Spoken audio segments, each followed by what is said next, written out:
Hello, Internet. We are now officially recording the first episode of the podcast without Chris. Instead, today I am joined by Crow. Say hi. Hello. Ready to beat you to it. Hello there. Oh, man. You beat me to it. I am Crow. Yeah. Crow doesn't know it, but he's going to do the theme song this week. What? You're going to do the theme song. Sing a theme song. I like beer, and that's it. All right. Well, that was probably at least as good as most of our theme songs have been. Good. I'm glad I could contribute. All right. Crow, tell us a little bit about yourself. You write articles with me over at Zelda Dungeon. Hold on. Where do I write? Zelda Dungeon. I read a lot of article on Zelda. Right, yeah. Close enough. Who knows? Maybe someday. Right. You write for two guys playing Zelda. Yeah. Zelda Coalition. Yeah. TGP's Media. Yeah, a little bit of both. We're all of those guys. Yeah, so we do all sorts of different cool stuff over there, and the site has lots of cool stuff, so you can go check it out. And they're starting a new thing called Zelda Coalition pretty soon. Watch out for news on that, because I think it's going to be interesting. Yeah, and we'll have a podcast going up on there as well. Not sure what the name's going to be, but... Yeah, so me and Crow are going to have a new podcast, and that's going to be great, because it's going to be all Zelda. Yeah, so this will be like an idea of what it's going to look like? Maybe? Yeah, sort of something vaguely along these lines. I don't know.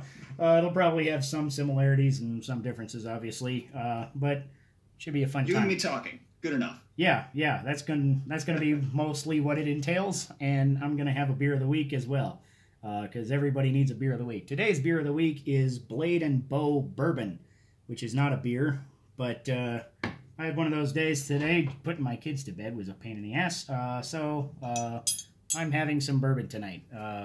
You can see it now on screen if you're watching this on YouTube. Watch our podcast on YouTube. It's so great with the redneck setup. I want to go through really quick how our setup is so you can figure out exactly how much of a redneck I am. So the camera here, I'm going to move it a little bit, is being held up by a music stand because I am too poor to buy a camera stand. It is looking at a logo. I drew all of this amazing artwork. You will see it in the video. Then, of course, I got my microphone over here, which is recording me talking, and Crow is connected to me on Discord through my Chromebook, which is being pumped through that guitar amplifier to give a better sound quality than the speakers on my Chromebook. So this it's a wacky-ass setup, but it works. So that's how redneck our setup is. Gets the job done. Yeah. Okay. So what's your beer of the week? I'm a big fan of the Not Your Father's line. I only have the root beer, but I think it was you. Somebody told me that there was a cream soda version. So I'm like, ooh, that sounds good. I couldn't find it. Huh. But I found one called Not Your Father's Mountain Ale, so I'm guessing that's supposed to be Mountain Dew. So, okay. Yeah, I've heard of that one. Because, I've had a couple of different things from Not Your Father's. I've had the root beer, and I had the grape soda. I saw that. And I haven't had the Mountain Dew one yet. So you'll have to let me know how that is, because I'm a big fan of Mountain Dew in general anyways. So hard Mountain Dew sounds right up my alley. So weird. It's weird. Try it out. Cool. So what would you rate that beer on a scale of 3 to 17? That's an odd scaling. Yeah, it comes from Dungeons & Dragons, because basically when you're creating a character, you roll 3 6-sided dice, so you have a theoretical minimum stat of 3 and theoretical maximum stat of 18, but most of the time I figure when people have 18s, they're probably lying or cheating, so I just go up to 17. Yeah. So 3 to 17, what do you rate that? I would give this, I'd say a 13. It's not bad. All right.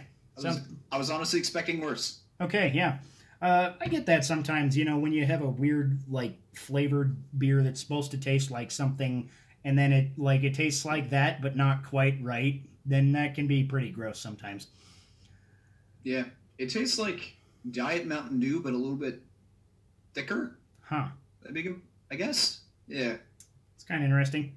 Yeah, this Blade and Bow bourbon I really like. I'm not a huge bourbon guy, but my brother gave me a bottle of this for my birthday, so that was awesome.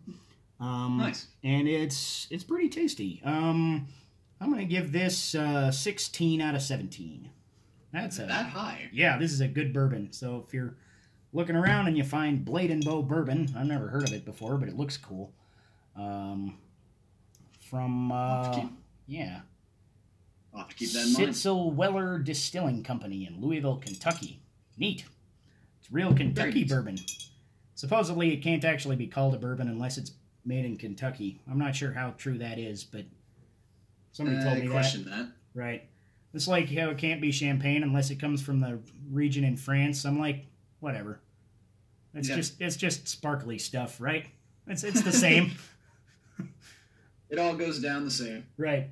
Okay, so now we do a brief news topic. The only interesting news topic I have kind of seen this week is yesterday Nintendo Labo VR kit was revealed to be compatible with Legend of Zelda Breath of the Wild and Super Mario Odyssey, which is kind of interesting. What do you think about that? Have you seen the reveal trailer? Yeah, I saw the footage. The Mario one's going to be pretty cool because it seems like it's just straight up built, like it's Mario built for VR, so kudos to Nintendo on that. The Zelda one, I mean, I'm going to get it anyway because I'm a huge Zelda nerd, but right. It just looks like it's just affecting camera control, so we'll see. Yeah, that's kind of what I was thinking, because like when I'm watching the video, it's not really clear exactly what the difference is in gameplay, because like, as far as I can tell, like, if they just showed me that footage, I wouldn't guess that it was from VR. I would guess that, oh, look, more Breath of the Wild footage, you know. So I am also interested, and as a Zelda fanboy, I feel obligated to buy anything with a logo of a Triforce on it. So I'm gonna go in on this. Do you like Nintendo Labo anyway? I haven't used it. Like, it's a cool design. I don't know. I wasn't super on board with the cardboard thing. Right. So I wasn't I refrained sure from it. what to think about it myself when they first kind of announced it. I was like, that looks kind of interesting, but I felt like as a kid I would have really liked that because I love, you know, Legos and building toys and stuff like that when I was a kid anyways. But at this point I'm like, I don't have all that time or much space to, you know, keep a bunch of cardboard toys that I'm not going to play with all that much. But I did end up getting a few of the kits to build with my son, who was just doing potty training, and I found that to be an incredibly useful potty training mechanic. Is it's like, okay, so if you go a whole day without having an accident, then you get to build a toy with Daddy. Awesome. So it's great for that, and really did me good there. So I am a fan of Labo just because it makes my son poop in a place that is appropriate. I find it interesting. I thought that Nintendo was going to go away from the Labo because I knew it was kind of a commercial bust, and I've only sold. For context, I work at GameStop. I've only sold 2 Labos in the entirety of my time working there since they've come out. Right. But for the Labo VR, I've already got 3 pre-orders at my store. Right. So you think that one's probably going to do a little better? I think it will, especially if they continue to add support for some games. Like, if they add support for ARMS, that'd be awesome. That would be cool, because I haven't actually got on and played ARMS in a while. I bring it out at a party every now and then, because it's one of my favorite 4-player split-screen games that you can just bust out on the go. Because you're like, hey, let's just play some ARMS, or, you know, Mario Kart. It's just one of the things that gets in the rotation. I haven't played it in a while. Mario Kart. Right. Because most of the... Yeah, VR Mario Kart would actually be kind of interesting. I was listening... I don't remember if I was listening to a podcast or watching a YouTube video or something. Somebody mentioned that maybe you could use the VR headset in concert with the Nintendo Labo vehicle kit to play Mario Kart. Maybe. And I wondered if that would be a thing, because that would be really interesting to have like a full VR kind of experience there. I mean, theoretically, you should be able to just use it in general, because the only thing that makes it VR is having the Joy-Cons in the headset to move it around. But Right. like, you can still set the Switch in there, and it works the same as the PlayStation VR, where it's just a better viewing experience. Right. I would think. Mm-hmm. Because that's the thing you can do with the PSVR that I didn't know. You can play any games on it, and it just looks like you're playing on a theater. Oh, really? Yeah, Huh. it's really cool. That's kind of cool. I haven't got a PSVR. I've kind of vaguely looked at it, but not really decided one way, because it's kind of expensive anyways, and I'm not sure how much I would use it. Yeah. But like, the whole concept of VR has always been kind of interesting to me anyways, so I'm always, like, kind of keeping an eye on it, seeing what it's doing, even if I'm not probably going to jump in at any point soon. Yeah. From what my Sony rep has told me, they're going to take a better look at it with PS5 when that comes around, so we'll get some better stuff here in a few years. That could be interesting. Yeah, and I haven't really had a PS4 for very long either. I got my PS4 just this last Christmas. So it was the VR thing wasn't really on my radar at the time, because it's like, you know, I got my PS4 and my wife got me the bundle with Spider-Man.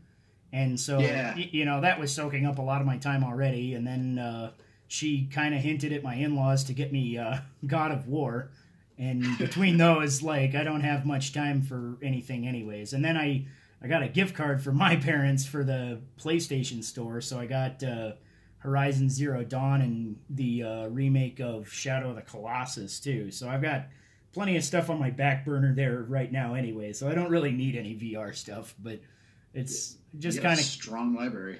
Yeah, it's like I bought, like, you know, 4 games, and I'm already like, okay, I've got, you know, 500 hours to fill, you know. Let's say you're set for life. Yeah. So I've pretty much been playing mostly PlayStation when I'm in the house, and then I just take my Switch on the go, which has been kind of interesting too, because this year I've played more indie games than I usually do, which has been kind of cool. I just got Crypt of the Necrodancer, which I've been meaning to try that. How is that? It's pretty fun, because I originally, like, had seen little bits and pieces of it here and there in, like, I don't even know where, like, probably just Nintendo's YouTube channel, following that, and I've, you know, like, kept thinking, oh, that looks kind of neat, maybe I'll try it. And then they announced Cadence of Hyrule, and I was like, okay, bought instantly. I'm like, okay, so just kind of to get ready for Cadence of Hyrule, probably coming pretty soon, because they said spring release, so, you know, that's next 2 or 3 months. So super excited about that. But yeah, it's really kind of interesting, because I haven't really played very many roguelike games before. Like, I think the closest I've really come is Diablo 2 way back when, because that had the procedurally generated maps for all the environments and stuff. But, like, since then, I haven't really played anything kind of like that, and I haven't played as many indie games as I'd like, so I never really got into that sort of genre very much. But it's the levels are kind of unique because of that, because every time you're going in, it's a little different, and sometimes you get a really good sword at the start, and sometimes you gotta, you know, make do with your crappy little dagger that you have. And just the music is incredible, and just moving to the beat kind of keeps gameplay flowing really in a unique way that I don't think any other game could possibly imitate without directly copying. So it really is a cool game. So if you're at all interested, then I would definitely say go check it out, because it's available on lots of platforms, and it's only like $20 or something. So yeah, it is. I just checked. Yeah. So go check that out if you're interested. Yeah. Okay, so I don't think there was any other interesting news this week, was there? Not that I recall. Okay. So move on then to our video game topic of the week, which is initial thoughts on Elder Scrolls Blades, which I've been playing a little bit. I got into the beta. Did you? I was wondering if you had played it all, if you got into the beta. I haven't. Not yet. Okay. They just made an announcement today that they've just made the beta public, I think is what it was saying, or at least that everybody who is, like, registered up to that point should be able to get in right now. Okay. So that would definitely be something to check out. But I'll just kind of go over my experience, and if you have any kind of questions, then I think that'd help kind of, bring me back to focus on, what everybody's else is probably thinking as they're listening this, in theory. Yeah. So basically, it's Elder Scrolls on a mobile device. They had to cut some things out to make it, compatible with such a different, less powerful device than they're used to, but it really feels and plays kind of like an Elder Scrolls game would. The only big difference that is one thing I would probably complain about is that there's not an overworld to speak of. You're kind of based out of this dungeon. Yeah, sort of. You're kind of based in this hub town, and then when you get missions, you basically teleport to a dungeon or a forest area, or whatever it is. They might as well all be dungeons for the they all have the same idea to them. You go through the level, whatever it is, you kill all the monsters, you find all the loot, you do whatever your other objective is, which so far has usually been like save 2 or 3 villagers. Which I didn't get very far before my period ended, and then they. I'm not sure exactly what happened, because I just wasn't able to log in for 2 days after I started it. I was like, that's kind of weird. So I got to level 5 or something. So not a whole lot, but enough to kind of get a taste of the game. So it was kind of interesting.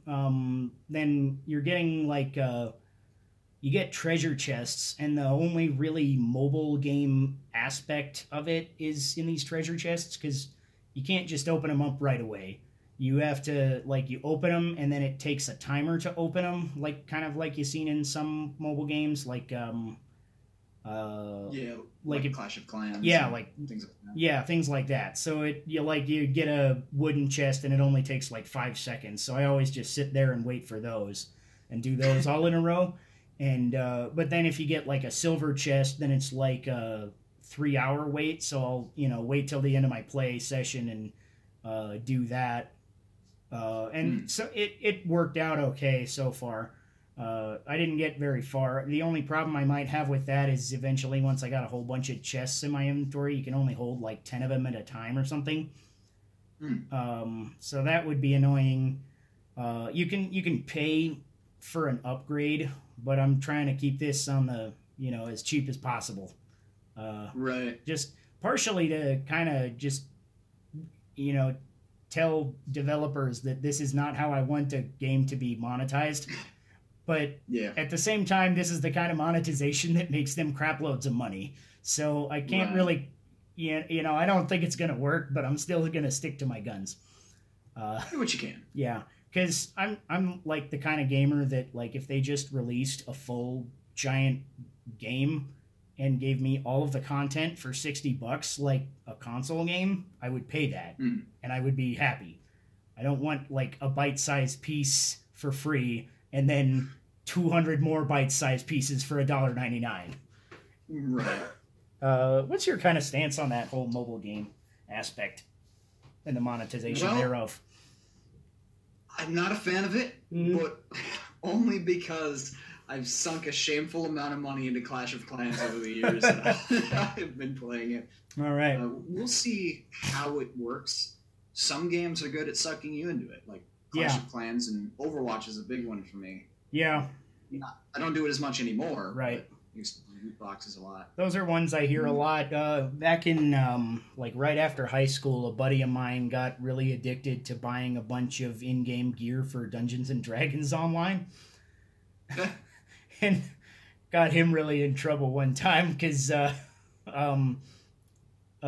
guess he had a fair store of money saved away that was supposed to be for going to college and paying his car bills and stuff, and then his parents got all mad at him and grounded him for a few weeks for spending so much money on Dungeons & Dragons Online. Which I could kind of understand. I was like, dude, you're stupid. You should have just grounded out. Yeah. But that I would I'm okay if games make it so that like you can pay, but it's not going to get you like it's not like pay to win or Right. no, that's a bad way to put it. Like I like it. I don't like random things like loot boxes. I don't Right. like loot boxes. It's Yeah. like if there's a specific event item that I want, I should be able to work my ass off and get it, or just outright buy it. Right. Not spend $100 and then maybe miss out on it entirely, and then I'm just fucked. Right, yeah. That was kind of my problem with Hearthstone. I tried to get into that a little bit because I like card games and stuff like Magic anyways. And then I found out that I was actually pretty good at Hearthstone because I, played a lot of card games like Magic and Yu-Gi-Oh! And Pokemon over the years. So I'm like, I have a good mind for how these games work. So when I first started, I was kicking everybody's ass online. And then it booted me up to like the next tier up of players. And then I kept getting destroyed because everybody had better cards than me. Because I just had like the starter pack cards. And these guys are like throwing down like giant rare cards with, more powerful than everything in my deck combined somehow. And I'm like, yeah, these guys bought a bunch of booster packs and I'm not going to, so I'm not going to have any fun with this. Because I kept like getting my ass handed to me by people who had got better cards, and that was literally the only reason they won. Because like I'm watching them, they're making dumb plays and they're still winning because their cards are better. And then I'd get booted down to the lower tier and booted back up to the upper tier and just back and forth endlessly. And I was like, this is lame. Limbo. Yeah, I'm like, if I don't pay for this game, I'm not going to get anywhere. But I don't want to pay for it. Clash Royale is like that, and it's the same reason that I left them, is because after you get to a certain point, it's like, you either have the good cards or, they could throw down one card and it takes your entire deck to span to take one card out. Like, I noticed that because I played Clash Royale for a while. I thought that was a really kind of cool, unique spin on it, being like a combo deck building game with... it's a cool principle. Yeah, it really was. But, after a while of playing that too, I got up to that upper tier and had exactly the same problem. And I'm like, this is so lame. Because, like... one of my favorite cards was my giant skeleton that I got like in a rare pack. It was like a pretty rare card on my first level or something. Yeah. And it was like super helpful through like the first 3 tiers or whatever. And then I got up to the next one and people have like this upgraded version of the giant skeleton that's just like will like 3-shot my giant skeleton and just walk all over all of my little minions and everything. It was silly. Now, going back to Blades, right? Is that going to be? I don't remember if they had said this during E3 or not, or maybe it was Game Awards. I think it was Game Awards. Anyway, was that going to be cross-platform? I don't remember. I think it is. It's at least releasing on iOS and Android. I am not 100% sure. I know it's going to be on iOS, Android, PC. And VR compatible too. Okay. PS4 and Xbox One. Like they're just doing a broad blanket release. I think that it's cross-platform across everything. Okay, that's interesting. Because I would actually prefer to play it on a console or something. Because one of my only complaints there in the game also was kind of the control mechanism. Because it's designed to be like, I think mostly it's designed to be played in one hand in portrait mode on your phone. And so you like click where you want to move, like in Diablo or something, and then your character just moves there. But if you put it in landscape mode, which I prefer, you can put your both thumbs on the screen and use it like virtual thumbsticks. And I like that better, but you can't turn off the click to move, so I keep like accidentally clicking somewhere and then like moving there. Yeah. And it bugged the crap out of me, and I'm just like, I really just would like one of the few things I put in my review, because they basically asked everybody in the beta, like, hey, review this so we know what to fix or change for the final version.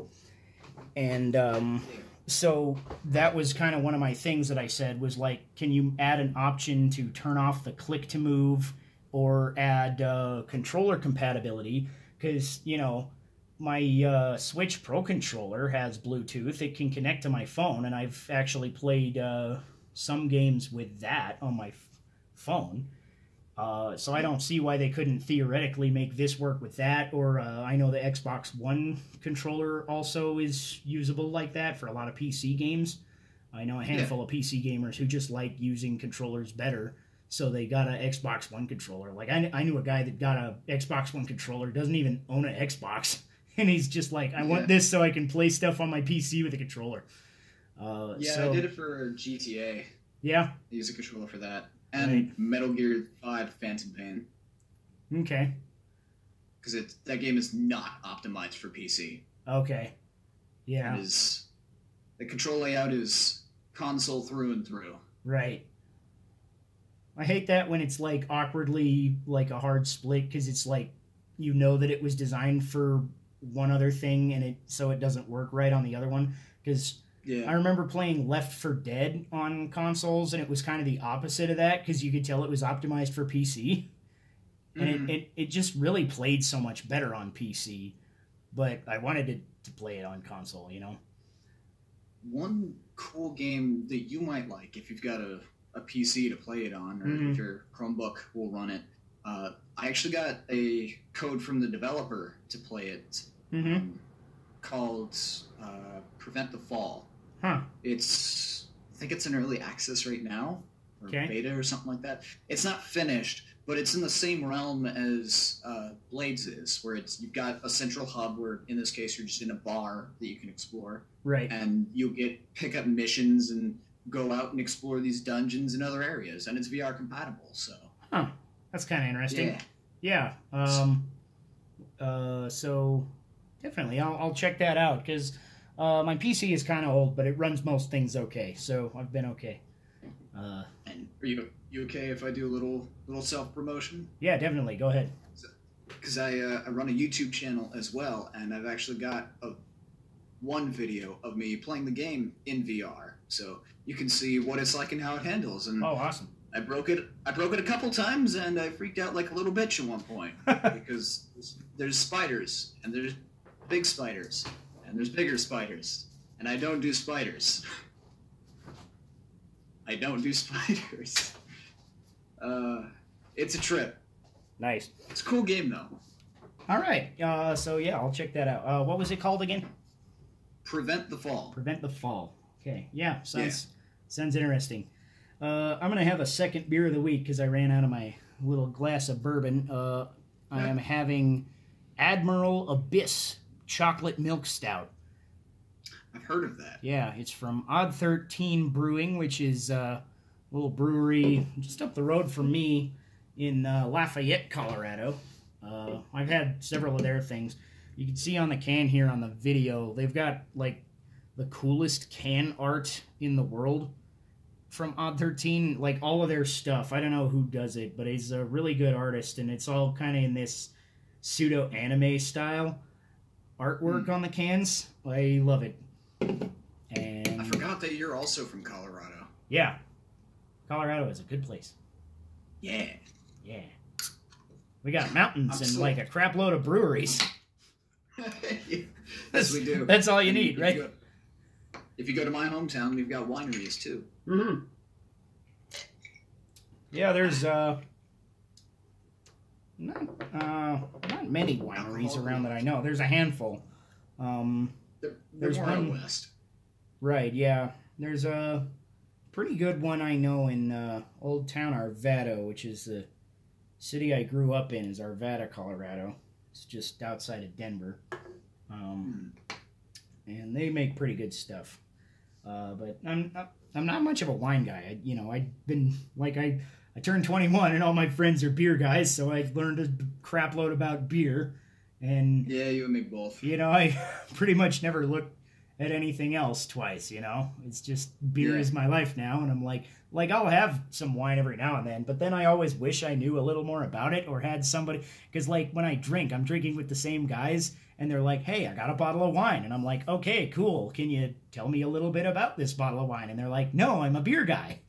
I'm like, oh, okay, I guess we'll drink it and find out. And I'm like, okay, it's sweet and tastes like grapes. Awesome. So if you're ever in a Palisade, they do have a I think it's a white peach wine. Really Okay. good. Yeah. It's like the only wine that I'll drink. Mm-hmm. But Sounds I interesting. like it. Yeah. It's sweet, but not like I don't know. To me, most wines taste almost like minerally and grainy and just not good. Right. But the peach wine's really good. Mm-hmm. Yeah, I like some kind of different flavored wines there. The first wine I actually ever had was I was up in Washington visiting my distant relations, and ended up my uncle does some home winemaking. I'm like trying to look for the term of that. I'm like, because home brew is for beer. I'm like, it's not what it's called. What is it called? Yeah. Home winemaking, whatever the hell that is, right? And so he made some sort of apple wine and brought it, that was pretty good. And my mother swears to this day that she never let me drink before I was 21, but she totally did. So that was a funny little memory I have there. My brothers and I and my stepdad later on had a saying, "What mom doesn't know won't hurt me." Right. So we got away with some things. Yeah, it's more fun that way. All right. So let's see. Is there anything I didn't cover on Elder Scrolls Blades that you'd like to go over? Not that I can think of. I don't Okay. really know much about it. So. Right, yeah.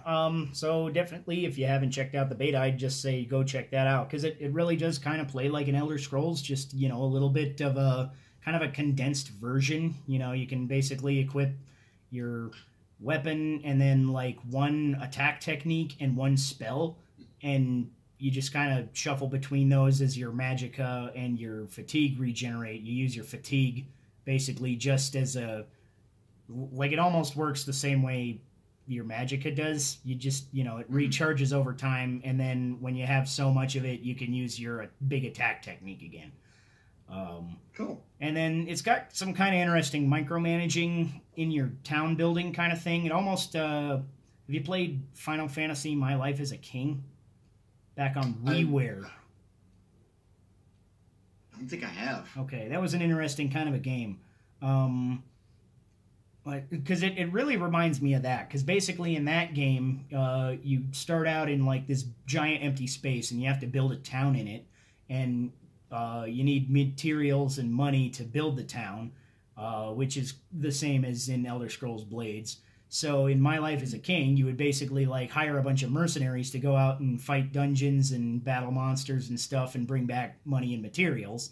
And in Elder Scrolls Blades, it's basically the same thing, but you're doing all these quests yourself.